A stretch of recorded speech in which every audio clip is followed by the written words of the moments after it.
Assalamualaikum warahmatullahi wabarakatuh. Selamat datang kembali di channel Pegawai Muslim. Semoga informasi atau kisah yang kami sajikan ini bisa bermanfaat untuk kita semua. Selamat menonton. Saat Bani Israel berada dalam kebingungan, Nabi Harun wafat meninggalkan kaum Bani Israel. 2 tahun berselang, Nabi Musa wafat meninggalkan Bani Israel yang masih dalam kebingungan. Pada saat itu, Bani Israel berada dalam situasi membingungkan karena berkelana kesana kemari tanpa tentu arah. Walaupun pada akhirnya Bani Israel dapat keluar dari kebingungan tersebut dengan memasuki Baitul Maqdis. Sebagian menyatakan bahwa Nabi Musa yang mengeluarkan Bani Israel pada situasi tersebut. Hal ini berseberangan dengan keterangan yang dimiliki ahli kitab dan mayoritas kaum muslimin. Di antara buktinya bahwa bukan Nabi Musa yang mengeluarkan Bani Israel dari situasi itu adalah ketika memilih kematiannya. Pada saat itu, Nabi Musa berdoa, "Ya Rob, dekatkanlah aku ke Baitul Maqdis sejauh lemparan batu." Seandainya Musa telah memasuki Baitul Maqdis, tentu tidak seperti itu. Namun, saat Musa menghadapi situasi membingungkan bersama kaumnya dan kematiannya tiba, Musa ingin berada di dekat Baitul Maqdis yang hendak Musa tuju sebagai tempat hijrah. Musa memerintahkan kaumnya agar memasuki tempat tersebut. Namun, takdir menghalangi Musa untuk sampai ke Baitul Maqdis sejarak lemparan batu. Sepertinya yang mengeluarkan Bani Israel dari situasi bingung tak tentu arah dan yang membawa mereka menuju Baitul Maqdis adalah Yusha bin Nun.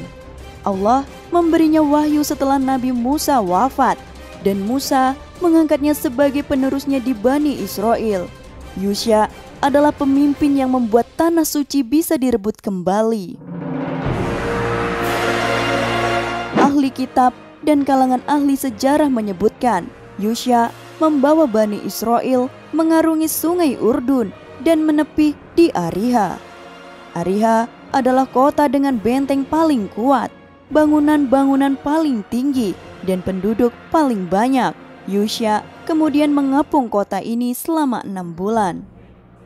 Saat persiapannya menuju kota yang hendak ditaklukkan, Yusha berusaha agar pasukannya menjadi pasukan kuat dan tangguh. Karena itu, dia menyortir prajurit-prajurit yang bisa menjadi biang kekalahan. Karena hati mereka lebih disibukkan oleh perkara dunia, Yusha mengeluarkan 3 kelompok prajurit yang tidak diizinkan untuk pergi berperang. Kelompok pertama adalah orang yang telah berakad nikah, tapi belum menyentuh istrinya. Kelompok ini dipastikan hatinya sangat tergantung dengan istrinya, terlebih lagi jika dia masih muda. Kelompok kedua adalah orang yang sibuk membangun rumah dan belum menyelesaikan bangunannya. Sedangkan kelompok ketiga adalah orang yang membeli unta atau domba bunting, sementara dia menantikan kelahirannya. Prinsip yang dipegang oleh Nabi Yusha ini menunjukkan bahwa dia adalah panglima yang unggul, pemilik taktik jitu dalam memimpin dan menyiapkan bala tentara sehingga kemenangan bisa diwujudkan. Prajurit tidak menang dengan jumlah besarnya, akan tetapi dengan kualitas. Ini lebih penting daripada jumlah dan kuantitas. Oleh karena itu, Yusha mengeluarkan orang-orang yang berhati sibuk dari pasukannya, yakni orang-orang yang badannya di medan perang tetapi pikirannya berada di tempat lain. Suatu hari, mereka mengepung dan menghantam kota Ariha dengan tanduk-tanduk binatang. Mereka semua bertakbir serentak hingga benteng-benteng kota ini rusak dan runtuh. Mereka kemudian masuk dan mengambil rampasan-rampasan perang yang ada di dalamnya. Dikatakan mereka membunuh sekitar 12.000 lelaki dan wanita. Mereka memerangi banyak sekali raja-raja. Menurut salah satu sumber, Yusha berhasil mengalahkan 31 raja-raja Syam. Setelah menaklukkan Ariha, Yusya dengan pasukannya kembali berangkat ke kota Baitul Maqdis. Dia mendekati kota pada hari Jumat selepas asar saat matahari hampir terbenam. Jika matahari terbenam, maka saat itu telah masuk pada hari Sabtu. Pada setiap hari Sabtu, mereka, yaitu Bani Israel, disyariatkan untuk fokus beribadah. Apabila itu terjadi, maka mereka harus mundur dari kota itu sebelum merebutnya. Ini artinya memberi peluang kepada penduduk kota untuk memperkuat pasukannya, memperbaiki benteng-bentengnya, dan menambah kekuatan senjatanya. Lalu Yusya pun menghadap matahari dan berkata kepadanya, "Kamu diperintahkan, aku juga diperintahkan." Kemudian Yusya berdoa kepada Allah Subhanahu wa Ta'ala, "Ya Allah, tahanlah matahari untuk kami." Allah lalu mengabulkan permintaannya dan menunda terbenamnya matahari hingga kemenangan diwujudkan. Keimanan Yusya begitu besar sehingga dia yakin kehendak Allah di atas segala sesuatu. Dia mampu memanjangkan siang sehingga kemenangan bisa diraih sebelum terbenamnya matahari atas izin Allah. Dari ahli kitab dikatakan bahwa Allah juga memerintahkan bulan berhenti berputar dan tidak terbit. Di dalam sebuah hadis Rasulullah Shallallahu Alaihi Wasallam menyebutkan, sesungguhnya matahari tidak pernah ditahan untuk seorang manusia pun selain untuk Yusya pada hari ketika ia hendak membebaskan Baitul Maqdis.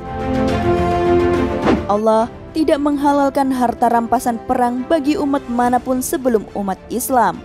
Harta rampasan perang dikumpulkan, lalu api turun dari langit dan membakarnya. Jika tidak seorang pun dari pasukan yang menggelapkannya. Jika harta rampasan perang ada yang digelapkan, maka api menolak untuk melahapnya. Ini berarti Allah tidak ridho kepada mereka. Harta rampasan perang telah dikumpulkan, api pun turun, tetapi tidak memakan apapun. Maka Yusya berkata, "Di antara kalian ada yang menggelapkan harta rampasan perang untuk membongkarnya." Yusya menyuruh masing-masing kabilah mengirimkan satu orang untuk membaiatnya. Maka tangannya menempel lengket di tangan orang yang berasal dari kabilah yang menggelapkan harta rampasan perang. Yusya membaiat anggota kabilah itu satu persatu. Tangannya lengket dengan tangan 2 atau 3 orang. Dan Yusya berkata, "Penggelapan adalah pada kalian." Akhirnya mereka mengeluarkan sebongkah emas besar dan bentuk kepala sapi dan diletakkan di antara harta rampasan lain. Api kemudian turun dan memakannya. Itulah kisah tentang matahari yang berhenti berputar karena doa Yusya bin Nun. Kisah itu adalah salah satu keistimewaan yang dimiliki Nabi Yusya. Yusya disepakati sebagai seorang nabi menurut ahli kitab. Sekelompok Bani Israel, diantaranya Samiri, tidak mengakui kenabian siapapun setelah Nabi Musa setelah Yusya bin Nun. Karena namanya tercantum dengan jelas dalam kitab Taurat. Namun mereka mengingkari kitab Al-Quran. Padahal kitab Al-Quran itu membenarkan yang ada pada mereka. Terdapat syafar yang panjang dalam Taurat yang bernama Syafar Yusya. Hanya saja nama yang tertulis padanya adalah Yasyu. Buku Kamus Alkitabul Muqaddas menyebutkan dengan mengambil dari Taurat bahwa di beberapa tempat nama Yasyu pada dasarnya adalah Husya atau Hausya dan Musalah yang memanggilnya Yasyu. Semoga kita dapat mengambil hikmah dari kisah ini bahwa kualitas pasukan perang lebih penting daripada kuantitas. Karena hati yang cinta dunia akan mudah terjerumus kepada kesesatan. Sebagaimana kisah mundurnya orang-orang munafik di perang Uhud yang mengandung kebaikan bagi orang-orang mukmin. Wallahu alam bisawab.